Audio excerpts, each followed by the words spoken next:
Digital chain news की कदम व्यक्तित्व में आज आपको एक ऐसे शख्सियत से, ऐसे व्यक्ति से मैं परिचय कराने जा रही हूँ जिनका जीवन सादगी से भरा हुआ है, जिन्हें सरस्वती पुत्र भी कहते हैं। संत जैसा जीवन जीते हैं, कर्णानियों का तलस्पर्शी ज्ञान आपको है और जिनके चेहरे पर सदैव मुस्कान बनी रहती है, जिनका जन्म श्री स्वर्गीय सुखमल जी और माताजी गमेरी बाई के यहाँ हुआ सन 1934 में बिलोता, राजस्थान में। वर्तमान में इंदौर में रहकर आप यहाँ पर त्यागी व्यक्तियों का अध्ययन करा रहे हैं और ऐसे पंडित रतनलाल जी शास्त्री जिनकी कहानी हम उनकी ज़ुबानी सुनेंगे। तो रतनलाल जी शास्त्री जी, पंडित जी, आपसे मेरा पहला प्रश्न है, आपका जन्म राजस्थान में हुआ, फिर आपका इंदौर कैसे और कब आना हुआ? ओम नमः सिद्धेभ्यः, ओम नमः सिद्धेभ्यः, ओम नमः। बोली पंच परमेश्वरी भगवंतों की जय, त्रिकालवर्ती नव देवताओं की जय, श्री वृषवाद ब्राह्मण चतुर्विंशति जिनेन्द्र भगवंतों की जय, 3 कम 9 करोड़ महामुनि राजों की जय, परम पूज्य संत शिरोमणि 108 आचार्य विद्यासागर जी महाराज की जय, बादशांग जनवानी माता की जय, अहिंसा परमो धर्म की, देवादिदेव 1008 श्री शांतिनाथ चंद्र प्रभ भगवान की जय। सभी का जैसे बचपन बीतता है, गांव, जिस गांव में जन्म हुआ विनोदा ग्राम में 15 वर्ष का, 14-15 वर्ष का जीवन वहाँ व्यतीत हो गया। फिर शरीर के परिवार, कोई रिश्तेदार थे उदयपुर से आए किसी प्रसंग पर, वो हमको उदयपुर ले गए और उन्होंने प्रेम से रखा और वहाँ पर श्री पार्श्वनाथ दिगंबर जैन महाविद्यालय और छात्रावास वगैरह वहाँ हमको उन्होंने भर्ती करा दिया। वहाँ हमने 5 वर्ष तक अध्ययन किया और मैट्रिक तक अध्ययन करने के बाद वहीं महाविद्यालय पहली कक्षा से 8वीं कक्षा तक चलता था। 3 वर्ष तक हमने अध्यापन भी कराया। 6ठी, 7वीं और 8वीं का भूगोल और इतिहास को हमने पढ़ाया।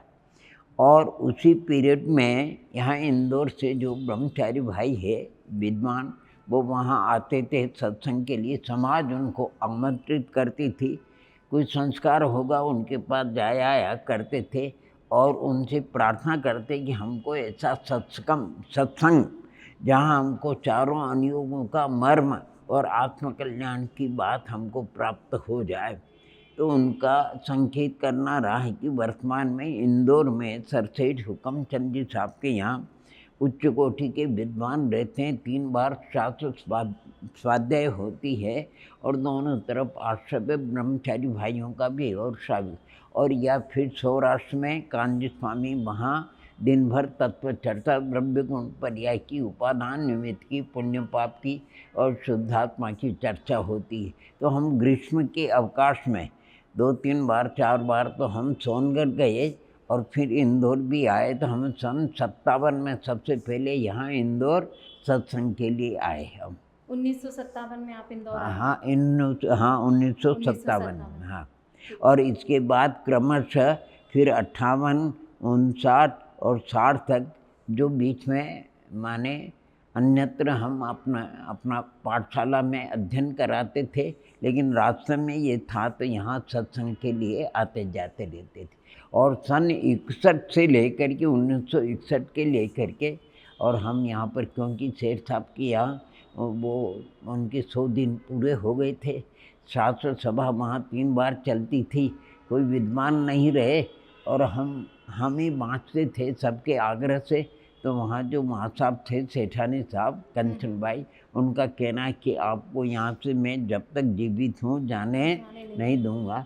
तो फिर हम भी सत्समागम के लिए यहाँ रह गए और तब से बराबर यहीं साधना कर रहे हैं। तो धार्मिक अध्ययन हाँ की रुचि आपको कब और कैसे? ये सत्संग के प्रभाव से। वैसे हम जिस विद्यालय में पढ़ते थे, छात्रावास में रहते थे, वहाँ हमको धार्मिक वगैरह और संस्कृत व्याकरण वगैरह न्याय पढ़ाया जाता था।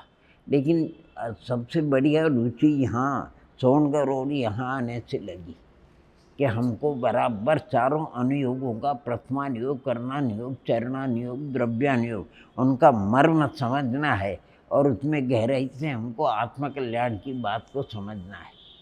जीवन का कोई ऐसा किस्सा या घटना जिससे आपको कभी ऐसा लगा कि जीवन निस्वार्थ है?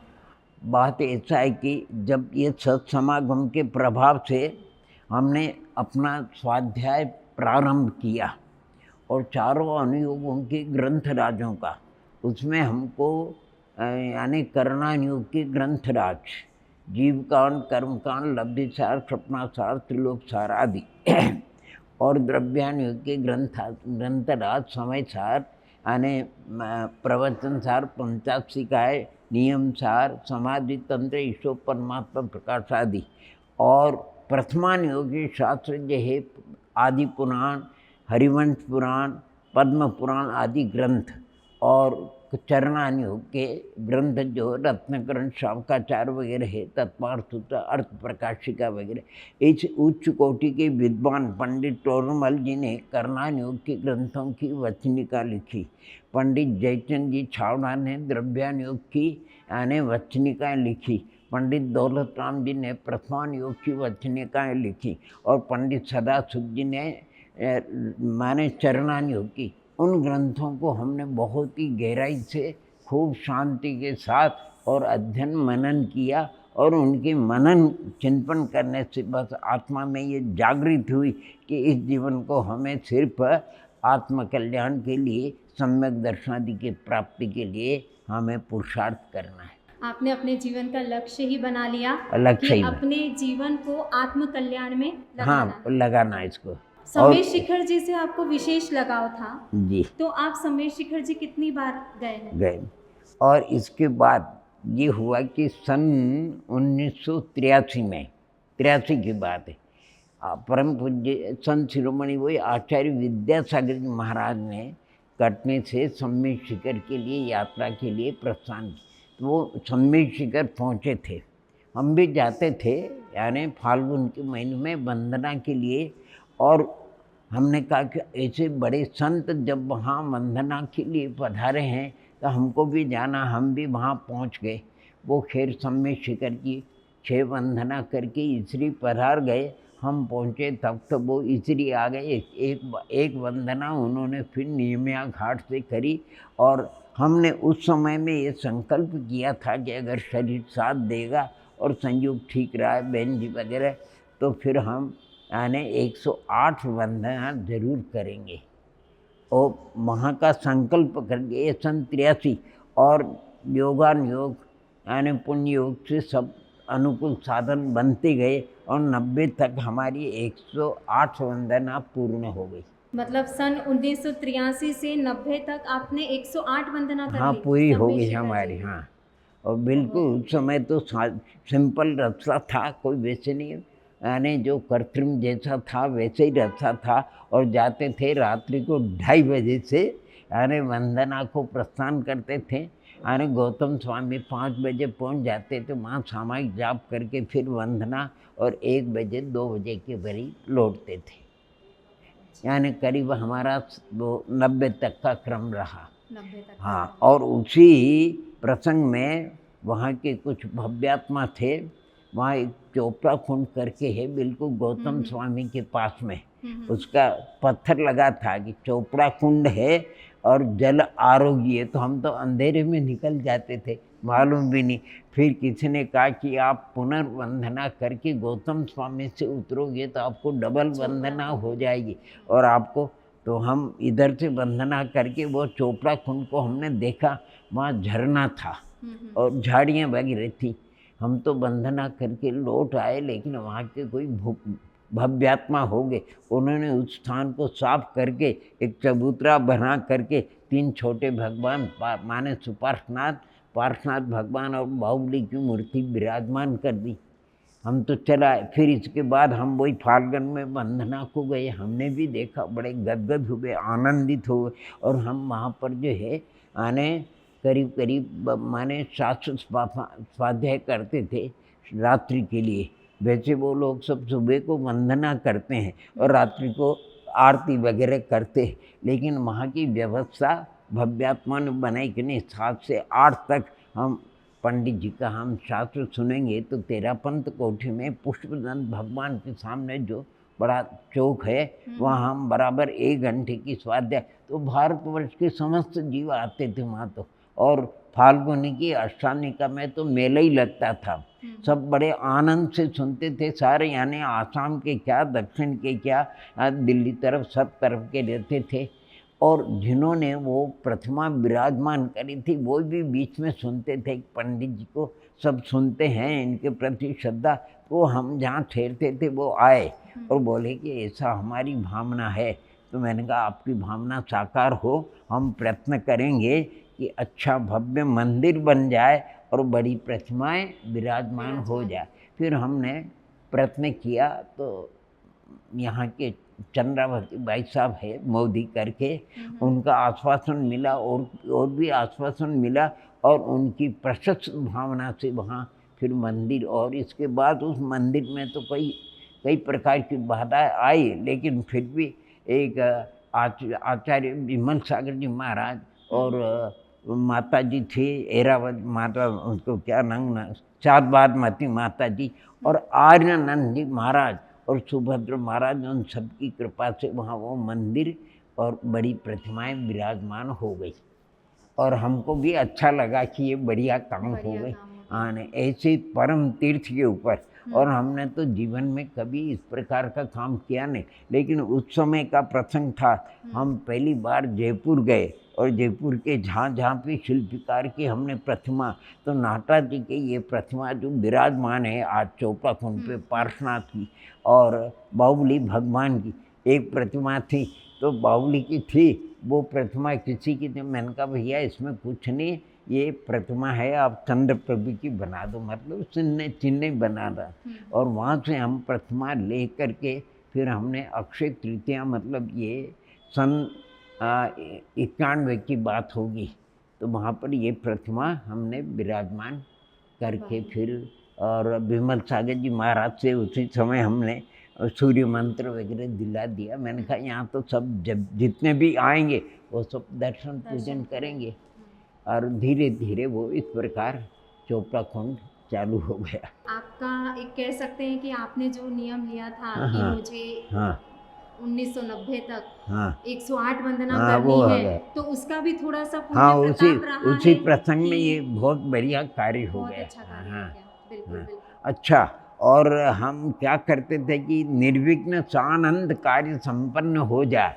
वो बहन जी बैठे, ये इन्होंने बहुत साथ दिया। भोजन ये कराते थे, हम तो वंदना को जाते आते थे। तो उसी पीरियड में हम पद्म पुराण पढ़ते थे, पंडित दौलत राम जी की वचनी का। तो हम कोई भी, मैंने कहा निर्विघ्न कार्य समाप्त हो। तो जब भी ये सब कार्य हुआ केवल हमने 8-10 बार उसको आद्योपान, 4 दिन में भी वचनिका को 700 पृष्ठ से 4 दिन में भी पूर्ण किया, 5 दिन में किया, 6 दिन में किया, 7 दिन में भी पूर्ण किया। वैसे इसमें 108 बार लिखा इतना नहीं है, लेकिन 10-20 बार जरूर उसका अध्ययन किया। और और शास्त्र सभा में भी सभी भव्यात्मा को सुनाते रहते थे। प्रस्थान योग का बहुत बढ़िया ग्रंथ है। आपने अनेक आचार्य मुनि, माताजी, आरिका, एलक जी, छुल्लक जी को पढ़ाई कराई, तो कभी आपके अंदर गर्व या अहंकार ऐसा कुछ बात तो ऐसी थी, यानी हमको जितना हमको अध्ययन करना चाहिए था, यानी सिद्धांत का, न्याय का, व्याकरण का उतना अध्ययन नहीं हुआ, लेकिन फिर भी हमने संतोष किया कि जितना हो गया उतना बहुत है। और उस अध्ययन के अंदर रुचि तो थी और भावक ज्ञान तो अच्छा था, इसलिए जो भी भव्यात्मा यहाँ आते थे सत्संग के लिए, तो मैंने कहा भैया आपकी सेवा में आप जहाँ तक विरागे और मेरा शरीर साथ दोगे तो मैं ज़रूर ये ग्रंथ, जिस भी ग्रंथ का आप भावना होगा उस ग्रंथ का अपन अध्ययन करेंगे। तो उनके चरणों में बैठ कर के अच्छा लगता था हमको, आने ऐसे कई जैसे पूर्णमती माता जी आचार्य, उनको भेजा। और भी जैसे कई मुनिराज भी पधारे और आरिका वगैरह उनके चरणों में बैठ करके अभी अभी ये शांतिनाथ भगवान की प्रतिमा जो विराजमान हुई है, ये विशुद्ध सागर जी महाराज के शिष्य है, जबलपुर के आदित्य सागर करके, उनकी मंगल भावना थी। उन्होंने यहाँ वर्षा योग किया और ये प्रतिमा यहाँ उनकी कृपा से विराजमान हो गई। और हम सम्मेद शेखर के प्रति लगाव था तो हमने यहाँ एक शिल्पीकार था, वो ये बना था पीछे फाइबर का बना हुआ है, तो मैंने कहा भैया ऐसा बना दो, और वो यहाँ पर ये होल बना हुआ था उसको यहाँ विराजमान कर दिए, तो यहाँ सामूहिक जाप करते हैं। आपके प्रारंभिक गुरु कौन थे? ऐसा है कि गांव में थे तो मूलचंद जी करके एक अध्यापन कराने वाले थे, एक और भी कई 4-6 बदलते रहे, और उनके संग में भी हमने विद्याधन किया। फिर जो उदयपुर पहुंच गए, उस विद्यालय में आने लौकिक पढ़ाने वाले तो गुरु अनेक थे, लेकिन जो धार्मिक पढ़ाने वाले थे वो पंडित मनोरंजन जी शास्त्री थे। उनके सानिध्य में हमने धर्म का अध्ययन किया। बाल बोध पहला भाग से लेकर के हमने जीव कांड तक अध्ययन किया उनके चरणों में। मोक्ष मार्ग प्रकाशक को पढ़कर आपने क्या निर्णय किया? हाँ जी, ये पंडित प्रवट तोरणमल जी बहुत उच्च कोटि के विद्वान जयपुर के थे। उन्होंने जीवकांड वगैरह की जो वचनिकाएँ लिखी है, उन्होंने भव्यात्माओं के कल्याण के लिए मोक्ष मार्ग प्रकाशक ग्रंथ की रचना करी, और उस ग्रंथ को हमको भी ज्ञानियों ने कहा कि इसका अध्ययन करो। उसका हमने कई बार अध्ययन किया। अध्ययन करने से हमें अंदर में ये जागृति हुई कि नहीं, इस मनुष्य जो दुर्लभ पर्याय जो हमको मनुष्य पर्याय की प्राप्ति हुई है, इसमें तो हमको तत्वाभ्यास करके अर्थात हमें दर्शन मोहादि का उपसमादि पूर्वक सम्यक दर्शन को, अनंत संसार का छेद करने वाले सम्यक दर्शन को अवश्य प्राप्त करना, ऐसी हमारी भावना। तो मोक्ष मार्ग प्रकाशक को कई बार बहुत सुंदर है, यद्यपि वो उनके जीवन में पूर्ण नहीं हुआ, लेकिन फिर भी जितना लिखा गया बहुत बढ़िया लिखा गया। एक बार की घटना है कि आदिवासी कुछ 20 पक्षियों को ले जा रहे थे, उनको आपने छुड़वाया था, तो वो किस्सा क्या है? बात ये है कि हम गांव को जाते थे, माता पिताजी उनके पास 7-8 दिन रहते थे और फिर वापस मलकापुर में अध्ययन कराते थे पाठशाला में। तो हम वहाँ से गांव को चले, तो माता का ममत्व होता है, उन्होंने कशार क्या बोलते हैं उसको, उन्होंने एक लोटे में भर करके दे दिया। हम निम्बाड़े से बैठे रतलाम के लिए, मतलब खंडवा जाने के लिए, तो जावरे से कोई लोग जिस डिब्बे में बैठे, कोई रिजर्वेशन था नहीं, तो उस डिब्बे में दूसरे लोग आकर के भी बहुत बैठ गए और उनकी थैलियों में चूँ चूँ चूँ। तो हमको कोई समझ में नहीं आया, हमको ये लगा कि इनकी थैलियों में शायद ये सपेरे है तो कोई सर्प होंगे, यानी अपने पेट के लिए। चर्चा चलते चलते मालूम हुआ कि इनकी थैलियों में पक्षी है, और पक्षी बात चली तो मैंने उनसे कहा कि हे भव्यात्मा, ये क्या करते हो? कि हम रफ्तार में जा कर के बेच देते हैं इनको, यानी। और वो तो सेक करके उसको कैसे, हम अंदर आत्मा में लगा कि इन पक्षियों का जीवन कैसे भी बच जाए। जितने थे उनको बुलाए कि मैंने कहा भैया इन सब पक्षियों को अभय दान दो, इनको छोड़ दो, मैं आपको एक ऐसी चीज़ खिलाऊंगा जो जीवन में तुमने कभी नहीं खिली। और मैंने निकाल करके बताया कि मेरी माता जी ने ये रखा है कषार, बहुत सुंदर, ये मैं आपको दूंगा। फिर उनका मन थोड़ा हुआ और वो सोचने लगे कि वहाँ जाएंगे तो भी इतनी चीज़ तो मिलेगी नहीं, तो वो छोड़ने के लिए तैयार, लेकिन कहते हैं जिद कर ली उन्होंने। मैंने कहा भैया पैसे तो मेरे पास है नहीं। आखिर चल करके मैंने कहा रतलाम आने वाला है, मैंने कहा इस पक्षियों को मेरे सामने उड़ाना पड़ेगा आपको, कि हम उड़ाएंगे। फिर हमने 2 रुपये भी दिए और उन्होंने निकाल करके भुर भुर उड़ा दिए सब। हाँ, सब थैलियाँ खाली करा दी उनको। आपकी मौसी जी ने आपको कोई एक पहली शिक्षा दी थी, वो ये क्या थी शिक्षा? ये संवत 2000 की बात है, आने संवत का। उस समय हमारे बड़े भाई, हम 3 भाई, एक हमारे बड़े एक छोटे, और 3 बहनें थी, एक बड़ी और छोटी, 2 बहनें। तो बड़े भाई का शादी का प्रसंग था।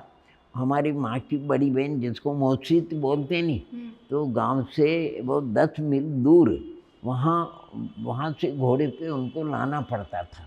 अच्छा। और कोई साधन नहीं था। तो गांव से पिताजी ने घोड़ा भेजा आदमी के साथ में। हम घोड़े पे बैठने के माने आनंद आता था तो बैठ करके चले गए। लौटते समय मौसी जी घोड़े पे बैठे हुए थे, हम पैदल चल रहे थे। फिर उन्होंने कहा कि बच्चा थक जाता है, तो उन्होंने कहा थोड़े गोदी में बैठा लिए उन्होंने और मेरे हाथ पे फेर और कहते बेटा जीवन में कभी मुनियों की निंदा नहीं कर रहा। और हम क्या समझते कि मुनि क्या होते, उस समय हमारी 9 वर्ष की आयु थी। 9 साल के हाँ, थे। 9 साल की थी कि मुनि वो उन्होंने क्या कि उन्होंने अपने माताजी सत्संग से जितनी कथाएं पढ़ी, सब कथाओं में ये वर्णन आता है कि इन्होंने ये गलती करी, मुनि उपसर्ग किया और उनको इतना इतना कष्ट सहन करना पड़ा। फिर बाद में गुरु के आशीर्वाद से जो व्रत किए, उस व्रत के द्वारा उनके कष्ट का निवारण, चाहे वो 16 कारण हो, 10 लक्षण हो, रत्नत्रय हो, पुष्पांजलि, कोई भी, वो सब कथाएं उनको मालूम थी। वो इसलिए कहते थे कि बेटा मुनियों की निंदा कभी नहीं करनी, वो मेरे को कहते थे। अध्ययन करते समय चारों अनुयोगों को किस नज़र से पढ़ना चाहिए? हाँ, ऐसे इसमें कर्म प्रथमम कर्णम चरणम द्रव्यम नमः। सबसे पहले तो बुद्धि की कमी होती है, तो प्रथमान योग, प्रथमान योग की बात जिसमें माने महाशलाका पुरुष, पुण्य पुरुषों का 170 महापुरुष और 24 तीर्थंकर है, 12 चक्रवर्ती, 9 नारायण, पृथ्वीनारायण, बलभद्र और माता पिता और कामदेव, कुलकर वगैरह नारद रुद्रों का वर्णन है, पुण्य पाप का, धर्म अर्थ काम मोक्ष का। तो प्रथमान योग का पहले, फिर इसके बाद प्रथमम कर्णम और कर्णान योग का फिर अध्ययन करना, यानी जीवकांड कर्मकांड वगैरह जितने भी है, और फिर चरणम चरणान योग अर्थात जितने भी मूलाचार वगैरह ये है, रत्नकरण, शावकाचार, पुरुषार्थ सिद्धि उपाय वगैरह, और फिर द्रव्यान योग, समयसार, प्रवचनसार आदि, इन सब ग्रंथों की जो वचनिका है, यानी उत्कृष्ट ग्रंथ प्राकृतिक में है और बड़े आचार्यों के द्वारा टीकाएँ हैं संस्कृत में। तो इतना अपना श्राव संगीत ज्ञान नहीं था, अधिकतर वचनिकाएँ पढ़ करके उनको आत्मसात करते थे। शुद्ध उपयोग, शुभ उपयोग और अशुभ उपयोग, जी इसमें आपके क्या विचार हैं? हाँ जी, ये जो ग्रंथ जो में वर्णन आता है कि जीव के 3 उपयोग, माने वैसे तो उपयोग तो ज्ञानोपयोग और दर्शनोपयोग को कहते हैं, ज्ञानोपयोग और दर्शन, लेकिन परिणामों के द्वारा अगर मंद कषाय के साथ में ज्ञान दर्शन का व्यापार अगर होता है, देव पूजा, गुरुपाशी, स्वाध्याय, संयम, तप आदि वगैरह के द्वारा, उसको शुभोपयोग कहते हैं। और कषाय की अधिकता में जब खाने पीने में राग रंग में अपना उपयोग लग जाता है तो उसको अशुभोपयोग कहते हैं। और जो निर्विकल्प समाधि जो संतों को होता है, यानी जो बहुत ऊपर उठ जाते अप्रमद दशा को, उनको शुद्धोपयोग होता है। तीनों उपयोग को हमने पढ़ा। तो आचार्य कुंद स्वामी का जो प्रवचन सार ग्रंथ है, उस प्रवचन सार ग्रंथ में 9वीं गाथा में आचार्य जयचंद स्वामी ने इसका खुलासा किया कि प्रथम गुणस्थान से लेकर के तृतीय गुणस्थान तक तारतम्यता रूप अशुभोपयोग, और चौथे से लेकर के 6ठे गुणस्थान तक तारतम्यता बढ़ता हुआ शुभोपयोग, और सप्तम गुणस्थान से लेकर के 12वें गुणस्थान तक बढ़ता हुआ शुद्धोपयोग, और फिर 13वां 14वां गुणस्थान सिद्ध भगवान, ये उसका फल है। ये हमने जयचंद महाराज के द्वारा पढ़ा और उसमें भी हमने विचार किया कि थोड़ा चिंतन तो करो। तारतम्य रूप लिखा उन्होंने, हमने कहा पहले गुणस्थान में जो अशुभोपयोग होता वो उत्कृष्ट ऐसा, और दूसरे गुणस्थान में मध्यम, तीसरे गुणस्थान में अशुभोपयोग जघन्य, चौथे गुणस्थान में शुभोपयोग जघन्य, 5वें गुणस्थान में मध्यम, और 6ठे गुणस्थान में निर्तिशय अपरमत दशा में उत्कृष्ट शुभोपयोग, और 7वें और 8वें गुणस्थान में जघन्य शुद्धोपयोग, और 9वें और 10वें में मध्यम शुद्धोपयोग, और 11वें और 12वें में उत्कृष्ट शुद्धोपयोग, और 13वां गुणस्थान अनंत अवस्था वो जघन्य उसका फल, 14वां गुणस्थान अयोग के भी वो उसका मध्यम, और सिद्ध भगवान हो जाना उसका उत्कृष्ट फल है। ऐसा हमने विचार किया, चिंतन किया। ज्ञान अर्जन करने का सबसे अच्छा तरीका क्या होता है? देखो, ज्ञानार्जन करने की सत्संगति और विद्वानों का और गुरुओं का संयोग तो होना जरूरी, लेकिन साथ साथ में अपनी अंतरंग की रुचि और ये जिनवानी है, जिसमें सब कुछ सार भरा हुआ है।